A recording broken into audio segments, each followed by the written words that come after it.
ಪ್ರೀತಿ ಅಂದ್ರೆ ಅದು ಒಂಥರ ಮಳೆಬಿಲ್ಲು ಇದ್ದಾಗೆ. ನೋಡೋಕೆ ಎಷ್ಟು ಚಂದನೋ ಅಷ್ಟೇ ಬೇಗ ಮಾಯನೋ ಆಗ್ಬೋದು. ಆನಂದ್ ಮತ್ತೆ ಸಿರಿ ಅವರ ಬದುಕಲ್ಲೂ ಕೂಡ ಪ್ರೀತಿಯ ಮಳೆಬಿಲ್ಲು ತುಂಬಾನೇ ಸುಂದರವಾಗಿ ಮೂಡಿತ್ತು. ಆದ್ರೆ ಆ ಮಳೆಬಿಲ್ಲಿನ ಹಿಂದೆ ಒಂದು ದೊಡ್ಡ ಕರಾಳ ಬಿರುಗಾಳಿ ಕಾಯ್ತಾ ಇತ್ತು ಅನ್ನೋದು ಅವ್ರಿಗೆ ಗೊತ್ತೇ ಇರಲಿಲ್ಲ. ಹೌದು, ಆನಂದ್ ಸಿರಿ ಪ್ರೀತಿ ಅಷ್ಟೇ ಅಂದವಾಗಿತ್ತು, ಆದರೆ ಅದರ ಭವಿಷ್ಯ ಮಾತ್ರ ಅಷ್ಟೇ ಅನಿಶ್ಚಿತವಾಗಿತ್ತು ಅಂತಾನೂ ಹೇಳ್ಬೋದು.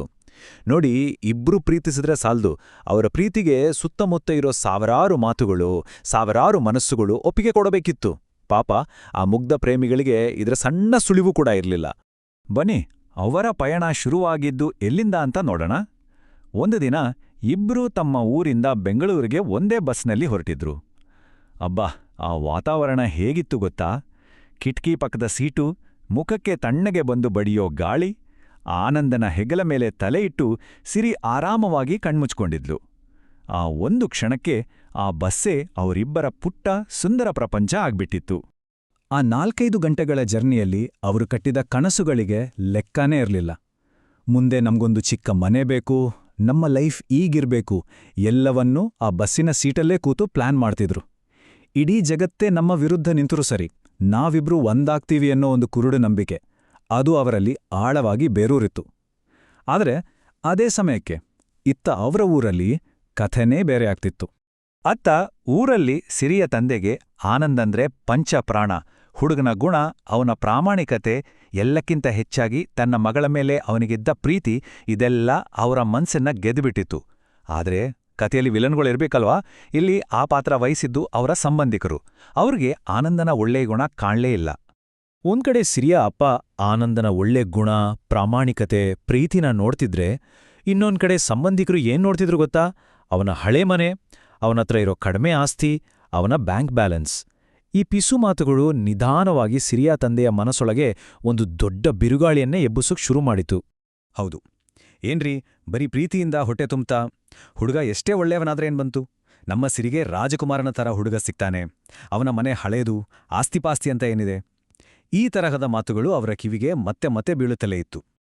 ಅಬ್ಬಾ, ಯೋಚನೆ ಮಾಡಿ ಅವರ ಸ್ಥಿತಿ ಹೇಗಾಗಿರ್ಬೇಡ. ಒಂದ್ ಕಡೆ ಮಗಳು ಪ್ರಾಣಕ್ಕಿಂತ ಹೆಚ್ಚಾಗಿ ಇಷ್ಟಪಟ್ಟ ಗುಣವಂತ ಹುಡುಗ, ಇನ್ನೊಂದ್ ಕಡೆ ಅಂತಸ್ತೋ ಕಡಿಮೆ ಅಂತ ಬೆದರಿಸೋ ಥರ ಮಾತಾಡೋ ಸಂಬಂಧಿಕರು.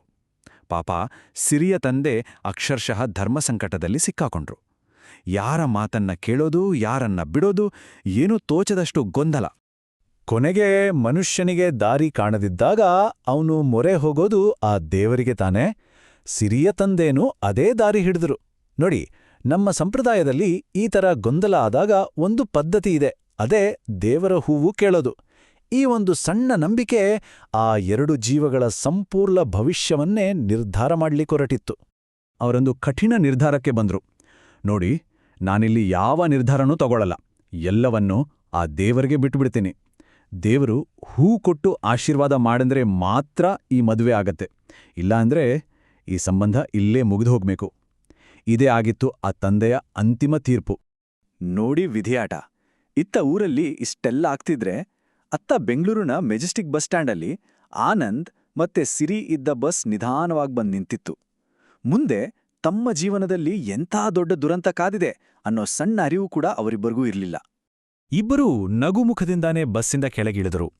ಸರಿ, ಸಂಜೆ ಸಿಗೋಣ ಅಂತ ಒಬ್ಬರಿಗೊಬ್ರು ಕೈ ಬೀಸಿ ಕಣ್ಣಲ್ಲೇ ಪ್ರೀತಿಯನ್ನ ತುಂಬಿಕೊಂಡು ಬೀಳ್ಕೊಟ್ರು. ಬಹುಶಃ ಅದು ಅವರ ಜೀವನದ ಕೊನೆಯ ಸಂತೋಷದ ಕ್ಷಣ ಆಗಿತ್ತು ಅಂತ ಕಾಣುತ್ತೆ. ಸಿರಿಯಲ್ಲಿಂದ ತನ್ನ ಆಫೀಸ್ ಕಡೆ ನಡ್ಕೊಂಡು ಹೋಗ್ತಾ ಇದ್ಲು. ಅವಳಿಗೆ ಗೊತ್ತಿರಲಿಲ್ಲ, ಇನ್ನು ಕೆಲವೇ ಕ್ಷಣಗಳಲ್ಲಿ ತನ್ನ ಇಡೀ ಪ್ರಪಂಚವೇ ತಲೆ ಕೆಳಗಾಗ್ಲಿದೆ ಅಂತ. ಅಷ್ಟರಲ್ಲೇ ಅವಳ ಫೋನ್ ರಿಂಗ್ ಆಯ್ತು. ನೋಡಿದ್ರೆ ಅಪ್ಪನ್ ಕಾಲ್. ತುಂಬನೇ ಖುಷಿಯಿಂದ ಉತ್ಸಾಹದಿಂದ ಫೋನ್ ಎತ್ತಿದ್ಲು ಸಿರಿ. ಆದರೆ ಆ ಕಡೆಯಿಂದ ಅವಳಿಗಾಗಿ ಒಂದು ಸಿಡಿಲೇ ಕಾಯ್ತಾ ಇತ್ತು. ಅಪ್ಪನ ಆ ಮಾತುಗಳು ಕಿವಿಗೆ ಬಿದ್ದ ತಕ್ಷಣ ಅಷ್ಟೇ, ಸಿರಿಯ ಸುತ್ತಲಿನ ಇಡೀ ಪ್ರಪಂಚವೇ ಒಂದು ಕ್ಷಣ ಸ್ತಬ್ಧವಾದ ಹಾಗೆ ಆಗೋಯ್ತು. ಆ ರಸ್ತೆಯ ವಾಹನಗಳ ಶಬ್ದ, ಜನರ ಗಲಾಟೆ ಯಾವುದೂ ಅವಳ ಕಿವಿಗೆ ಬೀಳುತ್ತಲೇ ಇರಲಿಲ್ಲ. ಅವಳ ಮನಸ್ಸಲ್ಲಿ 2 ಮುಖಗಳು. ಒಂದು, ತಾನು ಯಾವತ್ತೂ ಎದುರು ಮಾತಾಡದ ತನ್ನ ಪ್ರೀತಿಯ ಅಪ್ಪ, ಇನ್ನೊಂದು ತನ್ನ ಪ್ರಾಣಕ್ಕಿಂತ ಹೆಚ್ಚಾಗಿ ಪ್ರೀತಿಸಿದ ಆನಂದ್. ಇವರಿಬ್ಬರ ನಡುವೆ ಅವಳು ಒಂದು ಒಡೆದ ಕನ್ನಡಿಯ ಹಾಗೆ ಚೂರಾದಳು. ಕಣ್ಣೀರಿನ ಕಟ್ಟೆ ಒಡೆದು ಹರಿಯೋಕ್ ಶುರುವಾಯ್ತು. ಅದೇ ಆಘಾತದಲ್ಲಿ ನಡುಗೋ ಕೈಗಳಿಂದ ಗಂಟ್ಲಲ್ಲಿ ದುಃಖ ಉಮ್ಮಳಸಿ ಬರ್ತಿದ್ರೂ ಅದನ್ನ ಅದುಮಿಟ್ಟುಕೊಂಡು ಬಿಕ್ಕಳಿಸುತ್ತಾ ಆನಂದನಿಗೆ ಫೋನ್ ಮಾಡಿದ್ಲು.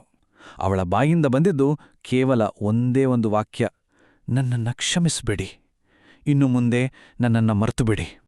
ಆ ಮಾತು ಕೇಳಿದ ಆನಂದನಿಗೆ ಹೇಗಾಗಿರ್ಬೇಡ. ಇಡೀ ಆಕಾಶವೇ ತನ್ನ ತಲೆ ಮೇಲೆ ಬಿತ್ತುಬಿಟ್ಟ ಹಾಗೆ ಆಯಿತು. ಒಂದು ಕ್ಷಣಕ್ಕೆ ಉಸಿರಾಡೋದಕ್ಕೂ ಮರ್ತೋದ. ಇದು ಕಣ್ಣೀರು ಕೂಡ ಬರದಷ್ಟು ದೊಡ್ಡ ಆಘಾತ. ಅವನ ಬಾಯಿಂದ ಬಂದಿದ್ದು ಕೇವಲ 2 ಪದಗಳಷ್ಟೇ, ಸರಿ, ಆಯ್ತು. ಹೀಗೆ ಸಂಬಂಧಿಕರ ಮಾತಿಗೆ ಸಿಲುಕಿ ದೇವರ ಹೂವಿನ ಒಂದು ನೆಪದಲ್ಲಿ ಒಂದು ಪವಿತ್ರವಾದ ಪ್ರೀತಿ ಅಕ್ಷರಶಃ ಅನಾಥವಾಗಿ ಹೋಯಿತು.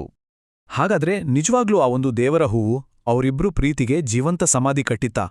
ಈ ಘಟನೆ ಆದ್ಮೇಲೆ ಆನಂದ್ ಮತ್ತೆ ಸಿರಿಯಾ ಕಥೆ ಏನಾಯ್ತು? ಅವರ ಪ್ರೀತಿ ನಿಜವಾಗ್ಲೂ ಇಲ್ಲೇ ಮುಗಿದೋಯ್ತಾ?